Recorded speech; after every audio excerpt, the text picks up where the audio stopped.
Bonjour les amoureux de la parole de Jésus. J'espère que vous allez bien. Personnellement, je vais bien. Dieu m'a fait la grâce de vous rencontrer depuis 2 samedis. Et aujourd'hui, on a encore un rendez-vous pour échanger autour de la parole de Dieu. Samedi dernier, nous avons vu ensemble comment éviter les scandales dans l'église. Je nous expliquais que pour éviter les scandales dans l'église, que ce soit les personnes élevées en dignité dans l'église, que ce soit les personnes lambda, nous devons tous avoir le réflexe de revenir à l'essentiel, donc à la parole comme la Bible nous l'indique. Aujourd'hui, nous voulons voir ensemble que c'est encore possible de revenir à la parole, de revenir à l'essentiel. Lorsque j'étais jeune, ma mère me confiait des objets de valeur. Elle me les donnait et elle me disait qu'il fallait que je les lui garde et plus tard, elle me les redemanderait. Et moi, alors que j'avais encore ce cœur d'enfant, je me disais, il faut que je remette à ma mère la chose telle qu'elle me l'a confiée. Donc, il ne faut pas qu'elle soit cassée. Donc, à l'endroit où je les posais souvent, je prenais le soin d'aller vérifier, d'aller regarder que tout était intact et que tout allait bien. La parole de Dieu est un trésor. C'est un trésor que Dieu nous a confié. Et lorsque Dieu nous a confié ce trésor, il s'attend à ce qu'on aille vérifier, qu'on aille creuser dans ce trésor pour savoir toutes les pépites qui y sont. Si nous voulons ramener la parole de Dieu sous les yeux, nous devons déjà considérer que la parole de Dieu est un trésor. Un trésor dans lequel on recevra tous les bienfaits de la vie. Un trésor dans lequel on saura comment se rapprocher de Dieu. Un trésor dans lequel il y aura des préceptes, il y aura des ordonnances, mais vraiment de telles que notre vie sera bien et mieux.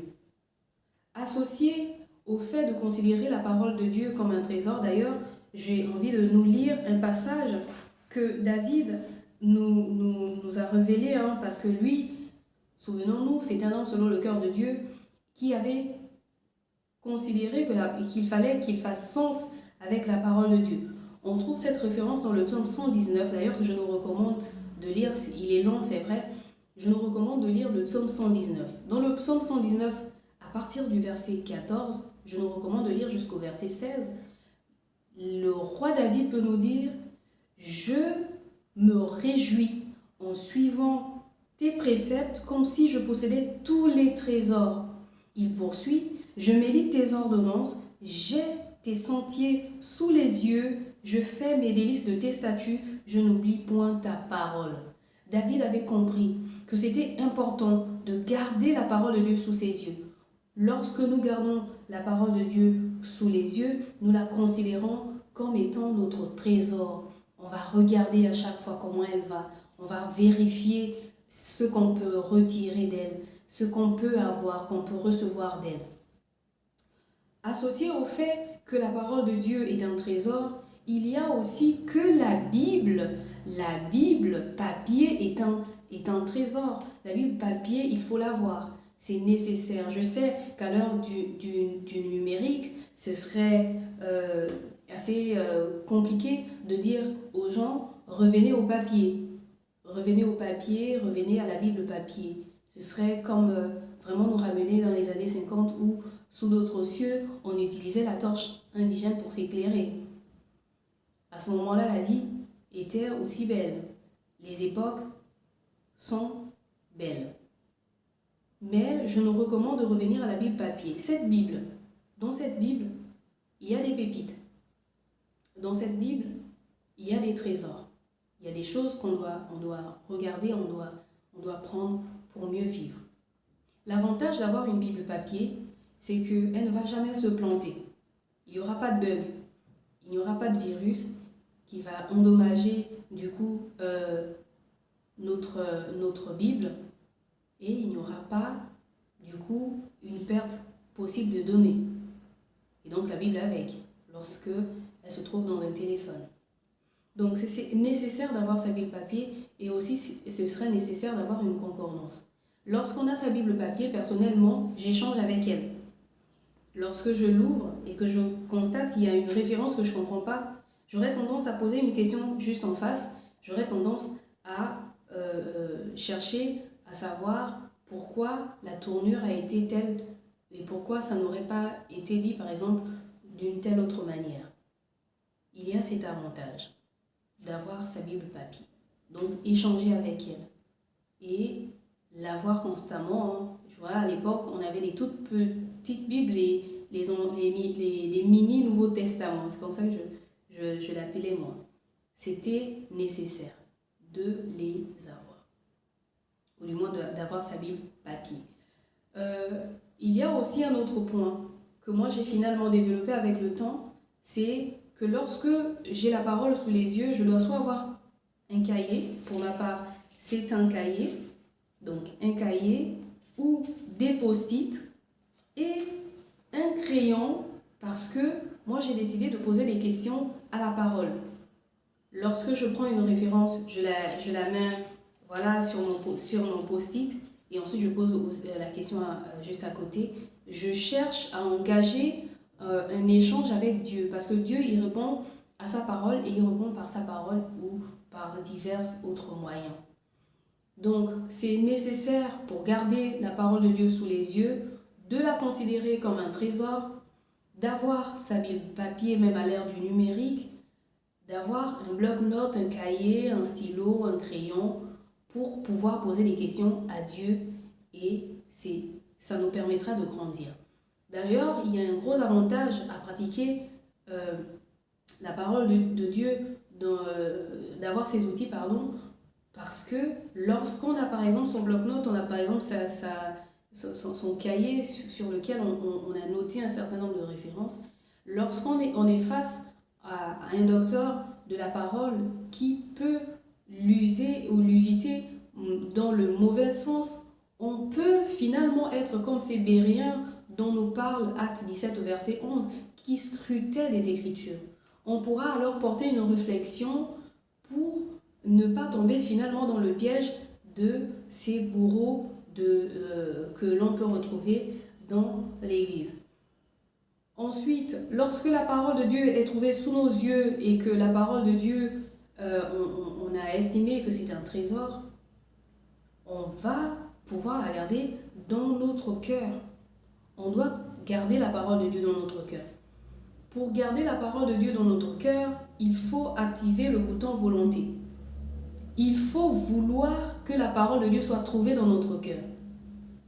Je sais, il y a la personne du Saint-Esprit qui nous aide. D'ailleurs, on l'abordera plus tard.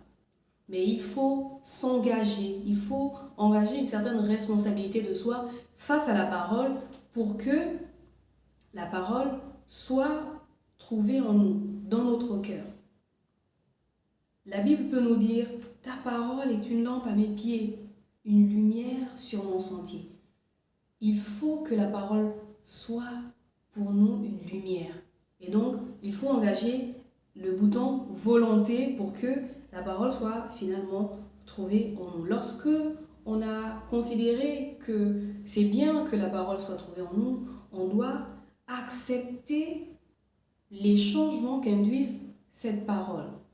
Lorsqu'on grandit dans la foi, lorsqu'on grandit dans la méditation, la lecture de la parole de Dieu, on constate qu'il y a certaines choses qui doivent quitter de nous, qui doivent partir de nos vies. Parfois, ça peut être des relations, parfois, ça peut être des attitudes, des comportements. On peut décider, la parole de Dieu peut mettre le doigt sur les murmures, sur les critiques, sur les jugements que l'on porte facilement sur les gens. Et donc, parfois sur des relations amicales qui sont pour nous des freins. Donc, la parole de Dieu mettra un point sur ces choses. Et nous devons accepter finalement de nous en détacher, de nous en débarrasser. Lorsque nous avons décidé finalement de considérer la parole telle qu'elle, il ne faut pas vivre sans elle. Il ne faut vraiment pas vivre hors d'elle. Parce que le but de la relation avec la parole, c'est de nous conduire. C'est un peu comme une feuille sur l'eau. Elle ira où l'eau l'emmènera. Nous sommes une feuille sur l'eau de la parole. La parole nous conduira à bon port. C'est l'eau de la parole qui a emmené Moïse jusqu'à bon port chez la fille de Pharaon. C'est pareil. C'est pareil. Considérons d'ailleurs cette image face à la parole.